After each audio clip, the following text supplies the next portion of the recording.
எங்கள் வாழ்வும் எங்கள் வளமும் மங்காத தமிழ் என்று சங்கே முழங்கு. எங்கள் பகைவர் எங்கோ மறைந்தார், இங்குள்ள தமிழர்கள் ஒன்றாதல் கண்டே. திங்களோடும் சடும்பருதி தன்னோடும் விண்ணோடும் உடுக்கலோடும் மங்குல்கடல் இவற்றோடும் பிறந்த தமிழுடன் பிறந்தோம் நாங்கள். ஆண்மை சிங்கத்தின் கூட்டம் என்று சிறியோருக்கு ஞாபகம் செய், முழங்கு சங்கே என்று சொல்லி எங்களை போன்ற இளம் பேச்சாளர்களை இப்படிப்பட்ட மாபெரும் பொதுக்கூட்டத்தில் பேசுவதற்கு வாய்ப்பினை வழங்கிய தமிழ்நாட்டினுடைய முதலமைச்சர் அவர்களுக்கும் துணை முதலமைச்சர் அவர்களுக்கும் என்னுடைய மிகப்பெரிய நன்றிகளை சொல்லி,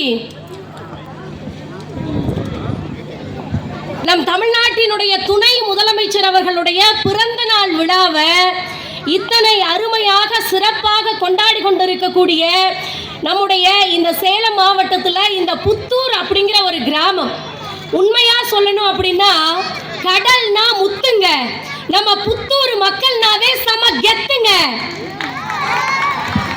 அப்படி இளைஞர்கள்லாம் பார்த்தா அப்படி சந்தோஷமா இருக்கு, உங்களுடைய முகத்திலேயே பார்க்குது. உண்மையாவே சொல்லணும், இந்த நேரத்துக்கு 7:30 மணி ஆச்சு அப்படின்னா கயல் சீரியல் இந்நேரம் போட்டிருப்பாங்களா? கடவுள் அத்தனை கஷ்டத்தையும் இந்த கயலுக்கு மட்டும் ஏன் தான் கொடுக்குறாருன்னே தெரியலையே அப்படின்னு இங்க இருக்கிற நிறைய அக்காக்கள் அப்படியே மனசுக்குள்ளேயே நினைச்சுக்கிட்டு இருக்கிறாங்க. 9:30 மணிக்காவது எதிர்நீச்சல் பார்க்கவாது போயிடலாமா அப்படின்னு யோசிச்சுக்கிட்டு இருக்கிறவங்க நிறைய பேர் இருக்காங்க. இருந்தாலும் கொள்கைக்காக இந்த பணியிலையும் உட்கார்ந்து இத்தனை பேர் அமைதியா கேட்டுட்டு இருக்கீங்க அப்படின்னா உங்கள் பாதம் தொட்டு என்னுடைய வாதத்தை, என்னுடைய பேச்சை இந்த இடத்துல நான் தொடங்குறேன். ஒரு முதலமைச்சர் பதவி ஏற்கணும் அப்படின்னா எப்படி ஏற்பாங்க? வணக்கம் சொல்லி தன்னுடைய பேரை சொல்லி பதவி ஏற்பாங்களா? ஆமா தானேக்கா.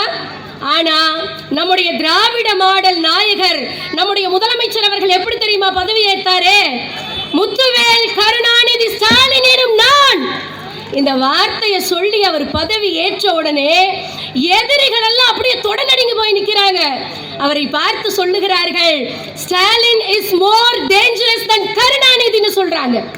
அது மட்டுமா, ஒரே ஒரு செங்கல்லை கொண்டு ஒன்றிய அரசை ஓடவிட்டு சனாதான எதிர்ப்பு என்ற நிலைமாறாத கொள்கையை கொண்டிருப்பதனால அண்ணன் உதயநிதி ஸ்டாலின் அவர்களை பார்த்து சொல்லுகிறார்கள், Udhayanidhi is more more more dangerous than Stalin சொல்றாங்கன்னா அந்த அளவிற்கு எதிரிகளை நடுங்க வைத்து மக்களுக்காக நலன்களை செய்து கொண்டிருப்பவர் தான் அண்ணன் உதயநிதி ஸ்டாலின் அவர்கள் என்று தான் சொல்ல வேண்டும். உதயநிதி அண்ணன், உதயநிதி என்பது வெறும் சொல் கிடையாதுங்க, அது தமிழ்நாட்டில் இருக்கக்கூடிய இளைஞர்களின் அடையாளம். தமிழ்நாட்டில் இருக்கக்கூடிய ஒவ்வொரு இளைஞர்களின் உணர்வுகளில், உள்ளங்களில், அவர் தம் செயல்களில் நீங்காமல் நிறைந்திருக்கக்கூடிய தன்னலமில்லாத ஒரு தலைவர் என்றால் அண்ணன் உதயநிதி ஸ்டாலின் என்றுதான் நாம் சொல்லணும். அவரை பார்த்து ஒருத்தர் சொல்றாரு, அக்கா இந்த பச்சை புடவை கட்டிட்டு இருக்கிற அக்கா ரொம்ப ஆர்வமா பார்த்துட்டு இருக்கிறாங்க, இந்த பொண்ணு என்னமோ பேசிக்கிட்டே இருக்குதே அப்படின்னு. அண்ணன் உதயநிதி ஸ்டாலின் அவர்களை பார்த்து சொல்றாங்க, என்னன்னா நேத்து பேஞ்ச மழையில இன்னைக்கு முளைச்ச காளானா. அது யார் சொல்றாங்கன்னு கேக்குறீங்களா? இந்த கொள்கையை அடமான வச்சு குனிஞ்சுக்கிட்டே போய், நீங்க எல்லாரும் யூடியூப்ல வீடியோல பார்த்துருப்பீங்கல்ல தம்பி, இன்னைக்கு சோசியல் மீடியா தான் ரொம்ப வைரலா போயிட்டு இருந்துச்சு. குனிஞ்சு தவழ்ந்து போய் கொள்கையை அடமான வச்சு காலை பிடிச்சி அரசியலுக்கு வந்தாரு. இப்படியே பேசுவாரு, ஒருத்தர் மைக்குக்கு முன்னாடி நின்று மந்திரவாதி மாதிரியே பேசுவாரு, பார்த்துருக்கீங்களா? அவர்களேன்னு ஒருத்தர் நின்று பேசியிருப்பாரு பாத்தீங்களா? அவரு கொள்கையை அடமானம் வச்சு அரசியலுக்கு வந்த அவரெல்லாம் எங்க அண்ணன் உதயநிதி ஸ்டாலின் அவர்களை பத்தி பேசுவதற்கு எந்த அருகதையும் கிடையாதுன்னு தான் சொல்லுவேன். தம்பி, கம்பராமாயணத்தை எழுதியவர் யாருப்பா? கம்பர். கேள்வியிலேயே பதில் இருக்கு, கம்பராமாயணத்தை எழுதியவர் கம்பர் அப்படின்னு. ஆனா அந்த விஞ்ஞானி சொல்றாரு, கம்பராமாயணத்தை எழுதியவர் சேக்கிலாரா. அவங்களுக்கு அந்த அளவிற்கு அறிவு திறன் எந்த அளவுக்கு மங்கி போயிருக்கு அப்படின்னு யோசிச்சு பாருங்க. அவர் சொல்றாரு, இன்னைக்கு நீங்க எல்லாம் என்ன ஆக்ஷன் எடுத்தீங்க? இன்னைக்கு நடந்த அந்த கொலை, அந்த ஒரு பாலியல் வன்முறைக்காக என்ன ஆக்ஷன் எடுத்தீங்க? என்ன சார் சார் சார்னு கேக்குறீங்களே, நான் கேட்கிறேன், ஒரு பெண் பாலியல் வன்கொடுமை படுத்தப்பட்டால் அப்படின்னு தெரிஞ்ச உடனே அடுத்த 8 மணி நேரத்துல அந்த குற்றவாளியை பிடித்து அவனுக்கான தண்டனையை கொடுத்த இயக்கம் திராவிட முன்னேற்ற கழக இயக்கம். அவன் கட்சிக்காரனாவே இருந்தாலும் பரவாயில்லன்னு அடிப்படை உரிமையில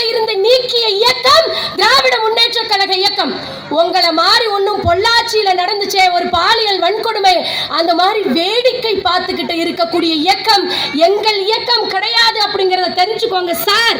அந்த சார் கிட்ட ஒரே ஒரு கேள்வி நான் கேட்குறேங்க. இந்த கொடநாட்டில் ஒரு கொலை நடந்துச்சு பார்த்தீங்களா? அந்த கொடநாட்டில் நடந்த கொலை வழக்குக்கு ஆதாரமா இருந்த அந்த சிசிடிவி கேமரா உட்பட அத்தனை ஆதாரங்களையும் அழிக்க சொன்ன சார், அந்த சார் யார் சார்? நான் கேட்கிறேன். சார் சார்னு நீங்க கேள்வி கேட்குறீங்கல்ல, அந்த சார் யாருன்னு நான் கேட்கிறேன். இன்னைக்கு தூத்துக்குடியில ஸ்டெர்லைட் ஆலைக்கு எதிராக போராட்டம் பண்ண மக்களை துப்பாக்கியை வச்சு நாய சுடுற மாதிரி சுட்டு கொண்டா சொன்னாங்களே, அந்த சார் யார் சார்? நான் கேட்கிறேன். அது மட்டுமா, இன்னைக்கு நீட், ஜிஎஸ்டி மாதிரியான இதுக்கெல்லாம் போராட்டம் பண்ணி நாமெல்லாம் இன்னைக்கு மக்களுக்காக ஆதரவு கேட்டு நம்ம போராட்டம் பண்ணும்போது ஒன்றிய அரசை எதிர்த்து ஒரு கேள்வி கூட கேட்காத அந்த சார் யாருன்னு தான் நான் கேட்கிறேன். அவரை சொல்லி ஒண்ணுமே குத்தம் கிடையாதுக்கா. ஏன் சொல்றேன்னா, நம்ம திராவிட மாடல் ஆட்சியை எதிர்த்து அவர் கேள்வி கேட்டுதான் ஆகணும். ஏதாவது ஒரு விஷயம் சொல்லி அவர் கூவிக்கிட்டே இருந்துதான் ஆகணும். ஏன் தெரியுமா? அப்படி ஒருவேளை அவங்க திராவிட மாடல் ஆட்சியை எதிர்த்து கேள்வி கேட்கலன்னா அவங்க வீட்டுல அமலாக்கத்துறை ரைடு பாயும். ஒன்றிய அரசை எதிர்த்து கேள்வி கேட்டாங்கன்னு வச்சுக்கோங்களேன், அப்பயும் அமலாக்கத்துறை அவங்க வீட்டுல ரைடு பாயும். ஆக மொத்தம் ஒன்றிய அரசுக்கு கூல கும்பிடு போட்டுக்கிட்டு இன்னைக்கு வரைக்கும் ஆட்சி செஞ்சுக்கிட்டு இருக்கிறவங்க எல்லாம் நம் திராவிட மாடல் ஆட்சியை எதிர்த்து கேள்வி கேட்கறதுக்கு எந்த தகுதியும் கிடையாதுன்னு தாங்க நான் சொல்லுவேன். அக்கா, டிஷர்ட் போடுறது ஒரு குத்தமா நான் கேட்கிறேன். நம்ம எல்லாம் பருத்தி காட்டுல பருத்தி விவசாயம் பண்றோம். நம்ம இந்த வெண்டைக்காய் ஒடிக்கிறப்ப சொன்ன கையில் படக்கூடாதுங்கிறதுக்காக சட்டையை போட்டுக்குவோமா? நம்ம வேலை செய்கிறோம், அதனால நமக்கு வசதியாக எந்த துணி இருக்கோ அந்த துணியை போட்டுக்குவோம். அதே மாதிரி தான் அண்ணன் உதயநிதி ஸ்டாலின் அவர்கள் டிஷர்ட் போட்டிருக்கிறாராம். அது ஒரு குத்தன்னு சொல்லி நீதிமன்றம் வரைக்கும் போயிருக்காங்க. நினைக்கிறதுக்கே கேவலமாக இருக்கு. நம்முடைய துணை முதலமைச்சர் இருக்காரு பாத்தீங்களா, அவர் ஒன்றும் செலவு சட்டை போட்டுக்கிட்டு வேடிக்கை பார்த்துக்கிட்டு கூவத்தூர்ல போய் கும்மாளம் போடக்கூடிய அமைச்சர் கிடையாது. 24/7 மக்களுக்காகவே மக்கள் பணியில் ஈடுபட்டு கொண்டிருக்கக்கூடிய ஒரு தலைவர் என்றால் அண்ணன் உதயநிதி ஸ்டாலின் என்று தான் சொல்லணும். அப்படிப்பட்ட தலைவர், அவருக்கு எந்த ட்ரெஸ் கம்ஃபர்டபுளோ இருக்கோ அந்த ட்ரெஸ் போட்டுக்கிறதுக்கு அவருக்கு உரிமை இல்லையா? நான் கேட்கிறேன். இதெல்லாம் ஒரு தப்பா பாட்டி? நீங்களே சொல்லுங்க பார்க்கலாம். நமக்கு எந்த ட்ரெஸ் வசதியா இருக்கோ அதை தான் நம்ம போடுவோம். அதை விட்டுட்டு இவங்க சொல்ற மாதிரியா இருக்கணும்னு அவசியமே கிடையாது தானே. இதையெல்லாம் ஒரு குத்தன்னு சொல்லிக்கிட்டு இருக்கிறாங்க. அப்புறம் இன்னைக்கு அரசியல் பண்றதுக்கு யார் வேணாலும் வரலாம். மக்களுக்காக அறம் வழியில் நல்லதை செய்யறதுக்கு யார் வேணாலும் அரசியலுக்கு வரலாம். இன்னைக்கு ஒரு நடிகர் அரசியலுக்கு வந்திருக்கிறாரு. வந்தவர் என்ன சொல்லணுங்கா? மக்களுக்கு நான் நல்லது பண்ணுவேன், மக்களுக்கு நல்லது பண்றதுக்காக ஆட்சிக்கு வந்திருக்கிறேன்னு சொன்னா பரவாயில்ல. அதை விட்டுட்டு என்ன சொல்றாருன்னா, நான் திராவிட மாடல் ஆட்சியை எதிர்ப்பதுதான் என்னுடைய குறிக்கோள் அப்படிங்கிறாரு. நான் கேட்கிறேன், நீங்கெல்லாம் ஒர்க் ஃப்ரம் ஹோம் பண்ணிக்கிட்டு வீட்டுக்குள்ள உட்காந்துக்கிட்டு ஒர்க் ஃப்ரம் ஹோம் வீட்டில் உட்காந்துக்கிட்டே நலத்திட்ட உதவிகள் செய்கிறார். வீட்டில் உட்காந்துக்கிட்டே தந்தை பெரியார் கஞ்சலி செலுத்துறார், வீரமங்கை வேலுநாச்சியார் கஞ்சலி செலுத்துறார். இப்படியெல்லாம் வீட்டுக்குள்ளேயே உட்கார்ந்து நலத்திட்ட உதவிகளை கொடுக்கிற அவர் எப்படி மக்களுக்கான முதல்வராக இருக்க முடியும்? நம்ம யோசிக்கணும். இன்னைக்கு பென்ஷன் புயல் வந்துச்சு, திருவண்ணாமலையில் வந்துச்சு, விழுப்புரத்தில் வந்துச்சு. எல்லா இடத்துலையும் பாதிக்கப்பட்ட அத்தனை இடத்துலையும் நம்முடைய துணை முதலமைச்சர் அவர்கள் பாஞ்சு போனாருங்க. 1000 கிலோமீட்டர், 1500 கிலோமீட்டர் கிடையாது, 2000த்திற்கும் மேற்பட்ட கிலோமீட்டர் 3 நாள்ல பயணம் செய்த இந்தியாவிலேயே முதல் துணை முதலமைச்சர் என்றால் அண்ணன் உதயநிதி ஸ்டாலின் என்றுதான் நாம் சொல்லணும். அந்த அளவிற்கு மக்கள் மேல் நலனை கொண்டிருக்கக்கூடிய ஆட்சி திராவிட மாடல் ஆட்சின்னு தாங்க சொல்லணும். இன்னைக்கு ஆம கதையை கூட அசால்ட்டா பேசி, மூட நம்பிக்கையை கூட முட்டாள்தனமா பேசி, தனக்குன்னு ஒரு கூட்டத்தை தக்க வச்சுக்கிட்டு இருக்கிறவங்க மத்தியில தந்தை பெரியார் என்ன தெரியுமா சொன்னாரு? உன் முன்னோர்களை விட, உன் சாஸ்திர சம்பிரதாயத்தை விட, உன் வெங்காய விளக்கமாத்தை விட உன் அறிவு பெருசு, அதை சிந்தின்னு சொன்னவர் தந்தை பெரியார். அப்படிப்பட்ட பெரியார் பிறந்த மண். நாங்கெல்லாம் பெரியாரினுடைய பேர பிள்ளைகள். நீங்க சொல்லக்கூடிய குட்டி கதைகளை எல்லாம் நம்பக்கூடிய அளவுக்கு முட்டாள் நாங்க கிடையாதுன்னு மக்களாகிய நாம புரிஞ்சுக்கணுங்க. அக்கா, இன்னைக்கு ஆளாளுக்கு குட்டி கதை சொல்றாங்கல்ல, நானும் ஒரு குட்டி கதை சொல்லட்டுமா? நம்ம ஊர்ல ஒரு கோமாளி ஆடு ஒன்று இருந்துச்சு. அரை நிர்வாணமா வீட்டுக்கு முன்னாடி நின்று சவுக்கால அடிச்சுக்கிச்சான். திராவிட மாடல் ஆட்சியை தான் எதிர்க்கிறது தான் என்னுடைய குறிக்கோள்னு கூவிக்கிட்டே இருந்துச்சான். அந்த ஆட்டை மக்கள் போன எலெக்ஷன்லயே இது பாசிச விஷ ஆடுன்னு சொல்லி அடிச்சு துரத்தி விட்டுட்டாங்க. அடுத்ததா இப்போ ஒரு அணில் குட்டி வந்திருக்குது. அது ஒர்க் ஃப்ரம் ஹோம் பண்ணிக்கிட்டு வீட்டுக்குள்ளாரையே எல்லா வேலையும் செஞ்சுக்கிட்டு இருக்கக்கூடிய ஒரு நடிக்கக்கூடிய நாடக அணில். அதுக்கு களத்துல இறங்குறதுன்னா ரொம்ப பயம். இப்படிப்பட்ட ஆட்டுக்குட்டிக்கும் எத்தனை அணில் குட்டி வந்தாலும் பயப்படாத சிங்கக்குட்டி தான் எங்க அண்ணன் உதயநிதி ஸ்டாலின் என்று தான் நாம் சொல்ல வேண்டும். இன்னைக்கு நீங்களே யோசிச்சு பாருங்க, தலைவர் கலைஞர் அவர்கள் இருக்காரு பாத்தீங்களா, அவரு உயிரோடு இருந்தப்போ அவருடைய தலையை சீவி எடுத்துட்டு வரவனுக்கு 1 கோடி ரூபாய் பரிசு தரணும் வடநாட்டுல ஒரு சாமியார் சொன்னான். அப்போ தலைவர் கலைஞர் அவர்கள் என்ன தெரியுமா சொன்னாரு, என் தலையை நானே சீவி 10 வருஷத்துக்கு மேல ஆகும், அவன் எப்படா சீவ போறான்னு கேட்டவர் தான் தலைவர் கலைஞர். அதே மாதிரி சனாதானத்திற்கு எதிர்ப்பாக அண்ணன் உதயநிதி ஸ்டாலின் அவர்கள் குரல் கொடுத்தப்போ இதே மாதிரி வடநாட்டுல இருந்து ஒரு சாமியார் சொல்றான், உதயநிதி அவர்களுடைய தலையை சீவி எடுத்துட்டு வரவனுக்கு 10 கோடின்னு சொல்றான். அதற்கு அண்ணன் உதயநிதி ஸ்டாலின் என்ன தெரியுமா சொன்னாரு, 10 ரூபாய் சீப்பு இருந்தா என் தலையை நானே சீவிக்க போறேன், இதுக்கு எதுக்குயா 10 கோடின்னு சொல்லி பதில் கொடுத்தவர் தான் எங்க அண்ணன் உதயநிதி ஸ்டாலின். தலைவர் கலைஞர் அவர்களுடைய பேரன் என்பதை அப்பப்ப நிரூபிச்சுக்கிட்டு இருக்கிறாருங்க. பத்திரிகையாளர்கள் கேட்கக்கூடிய கேள்விகளுக்கெல்லாம் சாமர்த்தியமா பதில் சொல்லக்கூடிய ஒரு தலைவர் என்றால் அது அண்ணன் உதயநிதி ஸ்டாலின் என்று தான் சொல்ல வேண்டும். நம்முடைய தளபதியார் இருக்கிறார் பாத்தீங்களா, திராவிட மாடல் நாயகர் நம்முடைய தளபதியார் அவர்கள் AM முதல் PM வரை ஓய்வில்லாமல் உழைக்கும் CM தான் நம்முடைய தளபதியார் அவர்கள். அது மட்டுமா, இன்னைக்கு திராவிட முன்னேற்ற கழகம் ஒரு குடும்ப அரசியல்னு சொல்றாங்களாக்கா, குடும்பத்தில் இருக்கிற அத்தனை பேரும் வந்துடுறாங்க. இது ஒரு குடும்ப ஆட்சி அப்படின்னு நிறைய பேர் சொல்றாங்களா? சத்தியமா இன்னைக்கும் சொல்றேன், அது குடும்ப அரசியல் தான். தமிழ்நாட்டு குடும்பத்திற்கான குடும்ப அரசியல் என்பதை நாம மறந்துடக்கூடாதுங்க. யோசிச்சு பாருங்க, தமிழ்நாட்டில் இருக்கக்கூடிய ஒவ்வொரு மக்களுடைய குடும்பத்திலையும் நீங்க தனி மனிதனுடைய அடிப்படை தேவைகளை வரிசைப்படுத்தி பாருங்க.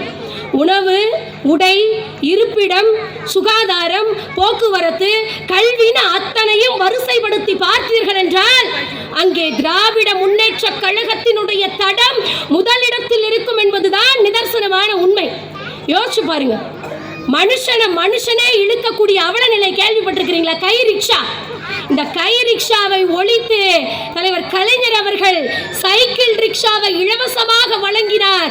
அப்படிப்பட்ட இயக்கம் தான் திராவிட முன்னேற்ற கழக இயக்கம். உலகத்திலேயே ரொம்ப கொடுமையான விஷயம் என்ன தெரியுமாக்கா? மனுஷனுடைய கழிவை மனுஷனே அல்றதுதான் உலகத்திலே ரொம்ப கொடுமையான விஷயம். அப்படிப்பட்ட கழிவுகளை மனுஷன் அகற்றக்கூடாதுங்கிறதுக்காக நவீன கருவிகளை தமிழ்நாட்டில் அறிமுகம் செய்திய இயக்கம் திராவிட முன்னேற்ற கழக இயக்கம்.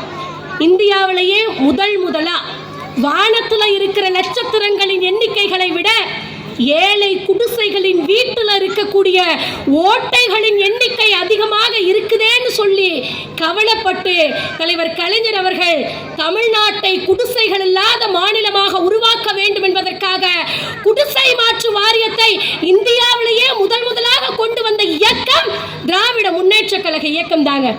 ஒருவேளை சோத்துக்கு கூட அம்மா தாயேன்னு போய் அடுத்தவங்க வீட்டில் பிச்சை எடுக்க கூடாதுங்கிறதுக்காக பிச்சைக்காரர்களுக்கு மறுவாழ்வு மையத்தை ஏற்படுத்தி அவர்களுக்கும் சுயமரியாதையை சொல்லிக் கொடுத்த இயக்கம் திராவிட முன்னேற்ற கழக இயக்கம் என்பதை நம்ம மறந்துடக்கூடாதுங்க.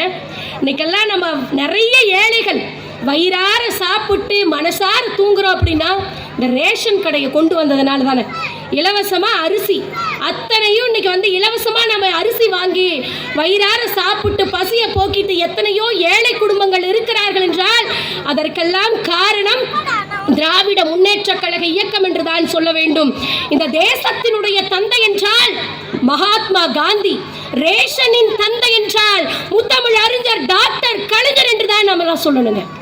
யோசிச்சு பாருங்க, இன்னைக்கு இந்தியாவிலேயே முதலா விவசாயிகளுக்காக இலவச மின்சாரம் கொடுத்த இயக்கம் திராவிட முன்னேற்ற கழக இயக்கம்.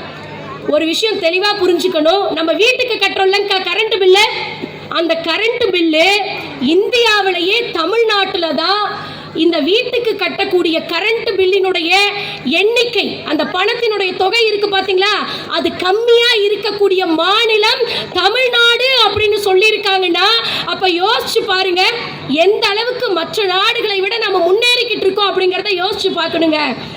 ஒரு விவசாயி தான் விளைவித்த காய்கறிகளுக்கு அவனே விலை நிர்ணயம் பண்ணணும் அப்படின்னா அதுக்காக உழவர் சந்தையை உருவாக்கி கொடுத்த இயக்கம் திராவிட முன்னேற்ற கழக இயக்கம்னு தான் சொல்லுவேன்.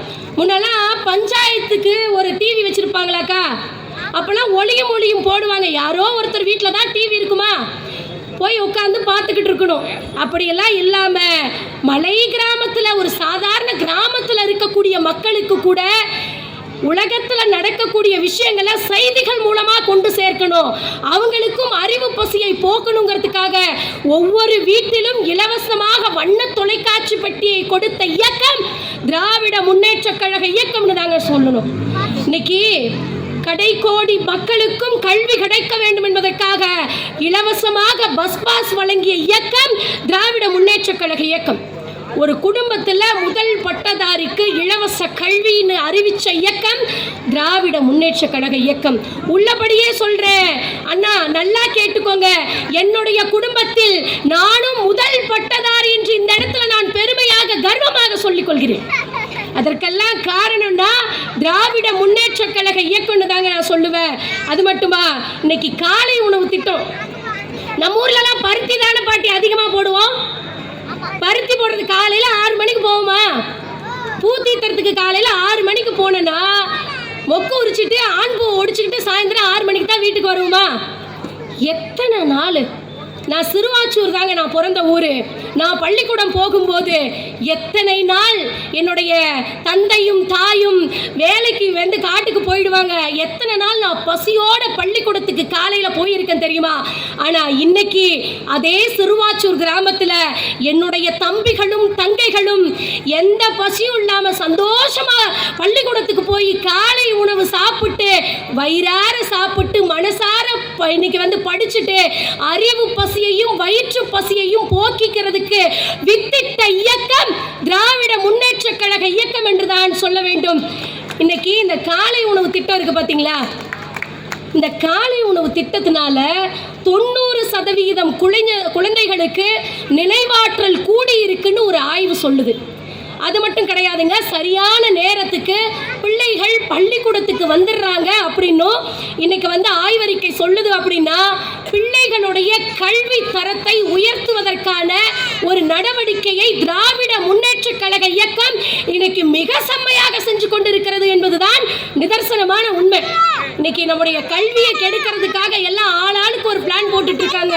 இன்னைக்கு யூஜிசி அப்படிங்கிற ஒரு முறையினால இன்னைக்கு ஆளுநரே ஒரு கல்லூரியினுடைய அந்த துணைவேந்தரை நிர்ணயிக்கலாம் அப்படிங்கிற ஒரு சட்டத்தை கொண்டுட்டு வந்திருக்கிறாங்க. யோசிச்சு பாருங்க, எங்க அடிச்சா எங்க வலிக்கும்னு யோசிச்சு அவங்க அடிக்கிறாங்க. ஆனா நாங்க சொல்றோம், என்னைக்குமே மத்தியில் கூட்டாட்சி மாநிலத்தில் சுயாட்சி என்ற தத்துவத்தை நாங்க என்னைக்குமே விட்டு கொடுக்க மாட்டோம். யோசிச்சு பாருங்க, இந்த ஆளுநர் இருக்காரு பாத்தீங்களா, தமிழ்தாய் வாழ்த்து போட்டாதான், நம்ம ஊர்ல தமிழ்தாய் வாழ்த்து போட்டுதான் எந்த ஒரு நிகழ்ச்சியும் தொடங்குவோம், முடிக்கும் போதுதான் தேசிய கீதம் போடுவோம். ஆனா தமிழ்தாய் வாழ்த்து போட்டதுக்காகவே ஒரு ஆளுநர் எழுந்து போறார், நம்ம தமிழ்தாய் வாழ்த்தையே அவமதிக்கிறாரு. அப்படின்னா அப்படிப்பட்ட ஆளுநர் நமக்கு தேவையானதா அறிஞர் அண்ணா அன்னைக்கே கேட்டார். ஆட்டுக்கு தாடியும் நாட்டுக்கு கவர்னரும் தேவையா இல்லைன்னு சொன்னவர் தான் பேரறிஞர் அண்ணா. அந்த அளவிற்கு அவர் சொன்ன வார்த்தையை இன்னைக்கு அவங்க நிறைவேற்றிக்கிட்டு இருக்காங்க. ஆனா என்னைக்குமே நம் தமிழ்நாட்டில் தமிழ் தாய் வாழ்த்தை அவமதிக்கப்பட்டதை நாங்க என்னைக்குமே மறக்கவும் மாட்டோம், விட்டு கொடுக்கவும் மாட்டோம் என்பதை இந்த மேடையில் நான் பகிரங்கமா சொல்றேங்க. அது மட்டுமா, இன்னைக்கு இல்லம் தேடி கல்வி அப்படிங்கிற ஒரு முறை எத்தனை பிள்ளைகள் இன்னைக்கு வரைக்கும் பயனடைஞ்சிட்டு இருக்காங்க தெரியுமா? கொரோனாவில் தன்னுடைய பெற்றோர்களை இழந்த பிள்ளைகளுக்கு 5 லட்சம் ரூபாய் வைப்பு நிதியாக கொடுத்து உயர்கல்வி வரைக்கும் அந்த பிள்ளைகளுடைய படிப்பு செலவை அரசே ஏற்கும் என்று அறிவித்த இயக்கம் திராவிட முன்னேற்ற கழக இயக்கம். புதுமை பெண் திட்டம், தமிழ் புதல்வன் திட்டம் மூலமா இன்னைக்கு கல்லூரிக்கு போய் படிக்கக்கூடிய ஒவ்வொரு பிள்ளைகளுக்கும் மாதம் 1000 ரூபாய் அறிவித்த இயக்கம் திராவிட முன்னேற்ற கழக இயக்கம் தாங்க சொல்லுவேன். திருமண உதவித்தொகையில இருந்து கர்ப்பிணி பெண்களுக்கு ஊட்டச்சத்துல இருந்து உதவித்தொகை வரைக்கும் இன்னைக்கு பெண்களுக்கு சொத்தில் சம உரிமையில இருந்து இலவசமா விடியல் பேருந்துங்க. இன்னைக்கெல்லாம் நம்ம ஆத்தூருக்கு போகணும்னா அக்கா அழகா பஸ் ஏறி உட்காந்து நம்ம ஆத்தூருக்கு போய் துணி எடுக்கணுமா ஆத்தூருக்கு போகலாம். சுகருக்கு மாத்திரை வாங்கணுமா ஆத்தூருக்கு போகலாம். பஸ்ஸில் ஃப்ரீயாக போயிட்டு இலவசமாக வர்றோம் அப்படின்னா அதற்கெல்லாம் திராவிட மாடல் ஆட்சி தான் காரணம் என்று தான் நம்ம சொல்லணுங்க. இன்னைக்கு மகளிர் உரிமை தொகை மூலமாக யாருக்கிட்டையும் கையேந்தி 10 பைசா நம்ம கேட்க தேவையில்லைங்க. நம்ம உரிமை எனக்கு மாதம் 15 ரூபா, என்னுடைய மகன், என்னுடைய அண்ணன், என்னுடைய பிள்ளை அப்படின்னு சொல்லி ஒவ்வொரு பெண்ணுக்கும் உரிமையோடு வழங்கிய இயக்கம் திராவிட முன்னேற்ற கழக இயக்கம்னு தாங்க சொல்லணும். இன்னைக்கு சிப்காட், சிட்கோ, டைடல் பார்க் மாதிரியான தொழில்நுட்ப வளர்ச்சியில் முன்னேற்றிய இயக்கம் திராவிட முன்னேற்ற கழக இயக்கம். ஒவ்வொரு கிராமங்களுக்கும் மினி பஸ் வசதி வருதுங்களா? இன்னைக்கு நம்மளாம் தலைவாசல் ஆத்தூருக்கு போறோமா? மினி பஸ் வசதியை கிராமங்களுக்கு முதலாக கொண்டு வந்த இயக்கம் திராவிட முன்னேற்ற கழக இயக்கம். 108 ஆம்புலன்ஸ் கொண்டு வந்த இயக்கம் திராவிட முன்னேற்ற கழக இயக்கம். கலைஞர் காப்பீட்டு திட்டம் எத்தனை பேர் தெரியுமா இன்னைக்கு கலைஞர் காப்பீட்டு திட்டம் மூலமா பயனடைஞ்சுக்கிட்டு இருக்காங்க? அதற்கெல்லாம் வித்திட்ட இயக்கம் திராவிட முன்னேற்ற கழக இயக்கம். நம்மை காக்கும் 48 திட்டம் மூலமாக இன்னைக்கும் எத்தனையோ பேர் பயனடைந்து கொண்டுதான் இருக்கிறார்கள். அதற்காக ஐநா சபையில் நமக்கு பாராட்டு மழை பொழிகிறது என்றால் அந்த அளவிற்கு இந்த அளவிற்கு சிறப்பாக அத்தனையும் செய்யக்கூடிய இயக்கம் திராவிட முன்னேற்ற கழக இயக்கம். இவ்வளவு சொல்றாங்க, அப்புறம் எதுக்குங்க எல்லா கட்சியும் சேர்ந்து திமுகவை திட்டிக்கிட்டே இருக்காங்க அப்படின்னு உங்க மனசுல ஒரு கேள்வி இருக்கும். ஒரே ஒரு விஷயம் தாங்க, காய்ச்ச மரம் தான் கல்லடி படுன்னு கேள்விப்பட்டிருக்கீங்களா? அதே மாதிரிதான் திராவிட முன்னேற்ற கழக இயக்கத்தை எந்த கொம்பனாலும் அசைக்க முடியாது என்று சொல்லி ஞானம் கருதினும் கைகூடும் அடி நாடும் அவனும் ஓர் கட்சி. காலம் ஒரு நாள் சொல்லட்டும், நான் கடலை எரித்த தீக்குச்சி என்று விடைபெறுகிறேன். நன்றி, வணக்கம்.